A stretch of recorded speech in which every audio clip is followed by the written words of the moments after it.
Friends, போன வீடியோவில் ஒரு காக்டெயில் ஃபார்ம் வந்து எப்படி சக்ஸஸ்ஃபுல்லாக நடத்தணும், ஒரு ஜோடி எப்படி 100 ஜோடி ஆக்கலாம்னு சொல்லிட்டு அதுக்கான டீட்டெயில்ஸ் பார்த்தோம்.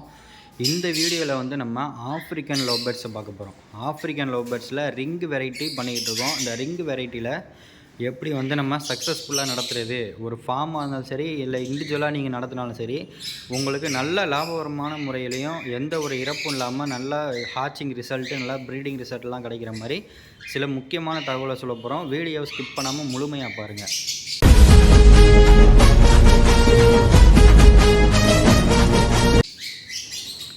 முதல்ல ஒரு ஃபார்ம் நல்லபடியாக சக்ஸஸ்ஃபுல்லாக நடத்துறதுக்கு நம்ம செய்ய வேண்டியது, நீங்கள் ப்ராப்பராக வந்து பிளான் பண்ணணும்.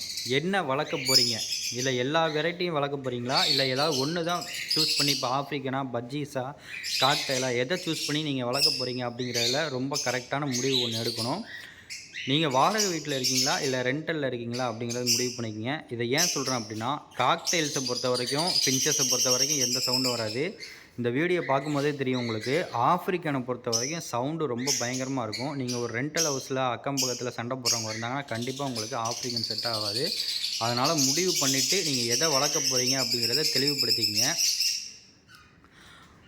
ஆஃப்ரிக்கன் லவ் பேர்ட்ஸில் ரிங்கு வெரைட்டியை பொறுத்த வரைக்கும் அதுவே கூடு கட்டி அதுவே முட்டை வைக்கிறது தான் விரும்பும். நீங்கள் உள்ள நெஸ்டிங் மெட்டீரியல் எதுவுமே போட தேவையில்லை. இதுக்கெல்லாம் முன்னாடி நீங்கள் பார்க்க வேண்டியது, நீங்கள் எத்தனை ஜோடி வளர்க்க போகிறீங்க. இப்போ எக்ஸாம்பிளுக்கு ஒரு 10 ஜோடி வந்து நீங்கள் ஆஃப்ரிக்கன் லவ் பேர்ட்ஸ் வளர்க்க போகிறீங்க அப்படின்னா, நீங்கள் முதல்ல செய்ய வேண்டியது ஒரு கூண்டு செட்டப்பு.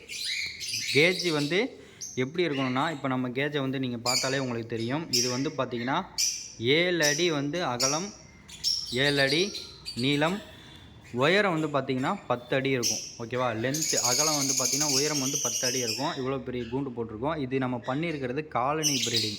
ஒரு 10 ஜோடிக்கு வந்து இந்த மாதிரி ஸ்பேஸ் நீங்கள் கொடுத்தீங்கன்னா தான் அது ஃப்ரீ பிளேயில் நல்லாயிருக்கும். அதோட ரத்த ஓட்டமும் நல்லா வந்து உங்களுக்கு நல்ல ஒரு ரிசல்ட்டு கிடைக்கும். ப்ரீடிங் ரிசல்ட்டும் நல்லாயிருக்கும். பேர்டுங்க வந்து சுதந்திரமாக பறந்து திரிகிறது, அதை வந்து நீங்கள் கூண்டில் அடைச்சிங்கன்னா சுத்தமாக செட் ஆகாது.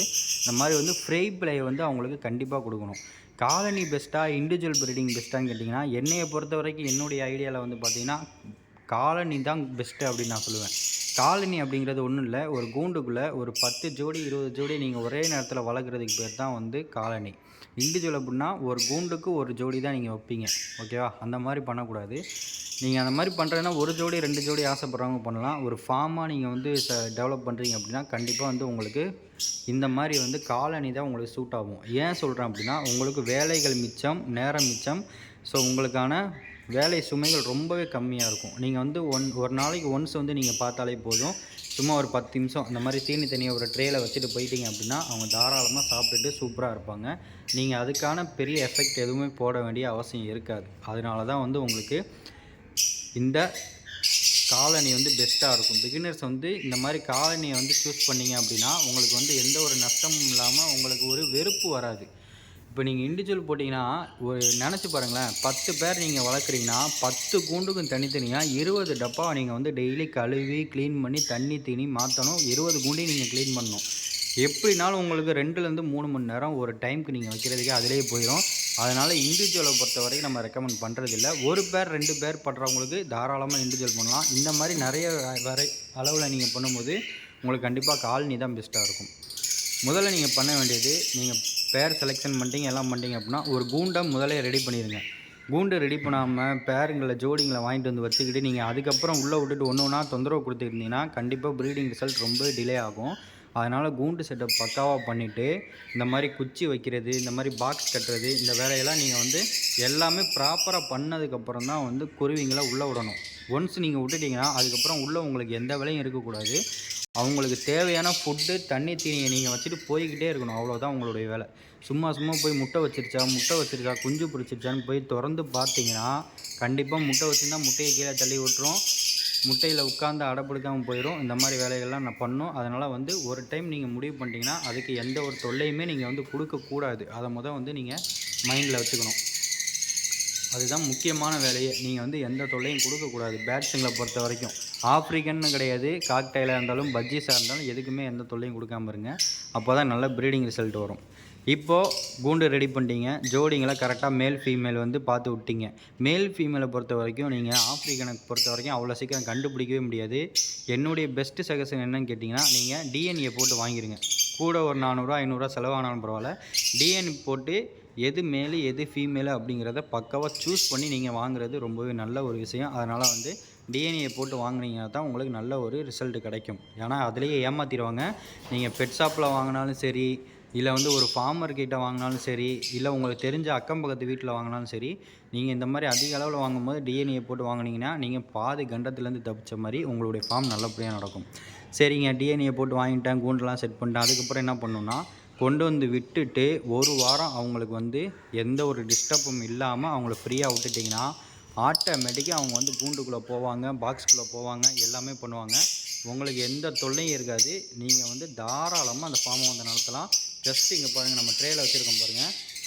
தீனி தண்ணி வைக்க போகிறீங்க, ஓகேவா? தீனி தண்ணி வைக்க போகிறீங்க. நெஸ்டிங் மெட்டீரியல் போட்டிருக்கேன் பாருங்கள், ஓகே. நெஸ்டிங் மெட்டீரியல் என்ன போட போகிறீங்க அப்படின்னா, அவங்களுக்கு தேவையானது தென்னை ஓலை போடலாம். ஆல்ரெடி ஒரு வீடியோவில் சொல்லியிருக்கேன். தென்னை ஓலை போடலாம். இல்லை அப்படின்னா மக்காச்சோளத்தில் இருக்கிற அந்த தோல் இருக்குல்ல மேலே, அந்த தோலுங்களை எடுத்து அது எப்படிங்கிறத நான் உங்களுக்கு டீட்டெயில்டாக ஒரு வீடியோ போட்டிருக்கேன். அதை பார்க்காதவங்க போய் பாருங்கள், சரியா? அந்த மாதிரியெல்லாம் வந்து நீங்கள் வந்து பண்ணலாம், சரியா? ஒரு வாரம் நீங்கள் கண்டிப்பாக வெயிட் பண்ணிங்கன்னா நல்ல ஒரு ரிசல்ட் கிடைக்கும். அவங்க எக்கு வைக்க ஆரம்பிச்சிருவாங்க. நல்ல வந்து சப்ளிமெண்ட்லாம் வந்து இஷ்டத்துக்கு கொடுக்கக்கூடாது. முடிஞ்ச அளவு தீனிலே வந்து நீங்கள் நல்லபடியாக வந்து அவங்களுக்கு ஆரோக்கியத்தை கொடுக்கணும். எதுக்கு எடுத்தாலும் மருந்து மெடிசன் அள்ளி கொடுக்காம, வந்தவுடன் நீங்கள் பண்ண வேண்டிய முதல் வேலை முக்கியமானது என்ன அப்படின்னா, அல்பூமர் கொடுத்து குடல் புழு நீக்கம் பண்ணணும். இதை மறந்துடாதீங்க. இதை பண்ணதுக்கப்புறம் தான் நீங்கள் ப்ரீடிங்கை ஸ்டார்ட் பண்ணணும்.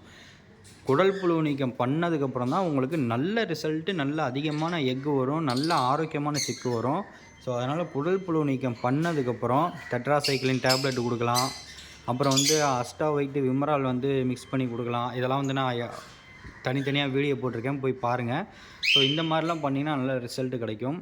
நல்ல ஒரு சூப்பரான ஒரு மைண்டு ரிலாக்ஸிங்காகவும் இருக்கும். அதே நேரத்தில் இன்கமும் வரும். இன்கம் வர்றதுக்கு ஒரு 3 to 4 மந்த் நீங்கள் வெயிட் பண்ணி ஆகணும். எடுத்த உடனே இன்றைக்கி போட்டோம் நாளைக்கு வரும்னு நினச்சிங்கன்னா கண்டிப்பாக வராது. நல்லா வெயிட் பண்ணுங்கள்.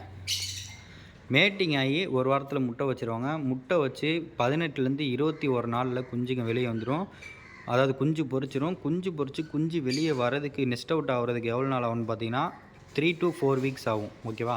ஸோ வெளியே வந்ததுக்கப்புறம் நீங்கள் வந்து உங்களோட சேலை ஸ்டார்ட் பண்ணலாம். ஹேண்ட் ஃபீடிங் சிக்கு அது இதுன்னு அந்த மாதிரிலாம் கொடுத்து உங்களுடைய நஷ்டத்தை ஏற்படுத்திக்காதீங்க. நல்லா வளர்த்து நீங்கள் வந்து ஒரு 2 மாதத்துக்கு அப்புறம் கொடுத்தீங்கன்னா தான் உங்களுக்கும் அதில் ப்ராஃபிட் இருக்கும். வாங்குறவங்களுக்கும் எந்த இழப்பும் இல்லாமல் அவங்களும் சந்தோஷமாக வளர்ப்பாங்க, ஓகேவா? ஸோ இப்போ நம்ம பேர்ட்லாம் பார்த்தாலே உங்களுக்கு தெரியும், எல்லாமே வந்து பாக்ஸ்க்குள்ளே செட் ஆகிட்டாங்க. எல்லா ஜோடியுமே வந்து பாக்ஸில் தான் இருக்குது, ஓகேவா? எல்லாருமே பாக்ஸில் வந்து அவ்வளோ சீக்கிரம் வந்து செட் ஆகிட்டாங்க சூப்பராக. ஸோ அதனால் வந்து எல்லாமே பக்காவாக பாருங்கள். சப்ஸ்கிரைப் பண்ணி சப்போர்ட் பண்ணுங்கள். பேர்ட் சம்மந்தப்பட்ட எல்லாமே உங்களுக்கு நான் வீடியோ கொடுப்பேன். இப்போ நீங்கள் பார்க்குறது நம்மளுடைய காக்டெயில் கூண்டு. ஸோ வந்து உங்களுக்கு பார்த்தாலே தெரியும், எல்லாமே அந்த ஸ்பேசஸ் தான் நம்ம வந்து கொடுத்துருக்கோம், ஓகேவா? ஸோ அந்த மாதிரி ஸ்பேசஸ் கொடுத்து அவங்களுக்கு வந்து நல்ல ஒரு இடம் பறந்து தெரிகிற மாதிரி ஜாலியாக இடம் கொடுத்துருக்கோம். காக்டெயிலை பற்றியும் ஆஃப்ரிக்கனை பற்றியும் உங்களுக்கு எல்லா டீட்டெயிலும் வரும். அதே மாதிரி நம்ம ஆல்ரெடி காக்டெயிலு ஆஃப்ரிக்கன் ஸ்டார்ட் பண்ணிட்டோம். இந்த கூண்டு எம்டியாக இருக்குது பார்த்தீங்களா? இது வந்து நம்ம என்ன பண்ண போகிறோம் அப்படின்னா, இதில் தான் நம்ம வந்து பஜ்ஜீஸ் போட போகிறோம். பஜ்ஜீஸுக்கு வந்து எத்தனை பானை கட்டியிருக்கோம் என்ன விஷயங்கிறத அடுத்த வீடியோவில் நான் சொல்கிறேன். ஸோ பஜ்ஜீஸுமே வந்து நம்ம ஸ்டார்ட் பண்ணியாச்சு. அதோட டீட்டெயில் அடுத்தடுத்த வீடியோவில் உங்களுக்கு நான் சொல்கிறேன். தேங்க்யூ.